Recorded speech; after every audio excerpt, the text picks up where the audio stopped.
জীবনে ফার্স্ট প্রথম দেখলাম আদা সিম ঢুকিয়ে যে এরকম নেটওয়ার্ক পায়। আমি ফার্স্ট দেখলাম, একদম সব চলবো দেখবেন। তো এই ছেলেটা একদম বহুত চিন্তায় পড়ছে। তো মোবাইলটা রিসেট মারা হয়েছে সকালবেলা, এরকম রিসেট মারার জন্য মানে একদম কিছুই আইতে আসে না, খোলায় ওপেনই করতে আসি না।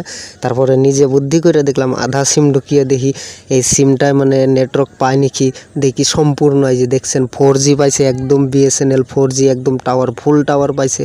তো আমি এরকম আদা ঢুকাইছি জীবনে প্রথমবার, এরকম মোবাইলে আমি করলাম আদা ঢুকিয়ে, তারপরে মোবাইলটা করলাম, রিসেট করলাম, কমপ্লিট করলাম। মানে দেখছেন এই যে নেটওয়ার্কে সবাই একদম মেসেজ টেসেজ সবাই তো আছে, ইউটিউব সব চলবো দেখেন।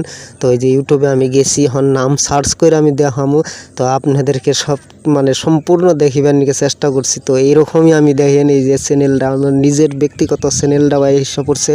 তো আমি এইরকম ফার্স্ট দেখলাম এইরকম জীবনে যে এই আধা সিম কার্ড ঢুকাইলে যে এরকম নেটওয়ার্ক পায়। আমার জীবনে একদম ফার্স্ট, আমি একদম মানে একটা বিশেষ করে ভাইরাল ব্যক্তি, একদম ভাইরাল বস্তু হইলো এটা কাহিনী। যে ভিডিওগুলাও দেখাইতেছি, আধা সিম ঢুকাই আমি সম্পূর্ণ দেখাইতেছি। দেখছেন কিভাবে আধা সিম ঢুকিয়ে যে এই সিস্টেমে যে মোবাইলে যে নেটওয়ার্ক পায়, আমি জীবনে প্রথমবার দেখছি। যে দেখছেন পুরো সম্পূর্ণ একদম না স্কিপ করে একদম পুরোটা ভিডিও দেখেন, তো সম্পূর্ণ দেখতে পারবেন। আধা সিম কার্ড ঢুকাইলে যে এরকম পুরো ফুল নেটওয়ার্ক পায়, আর সিম মানে বহুত হয়ে যায়। তো দেখছেন এই যে এরকম সিস্টেমেই চল।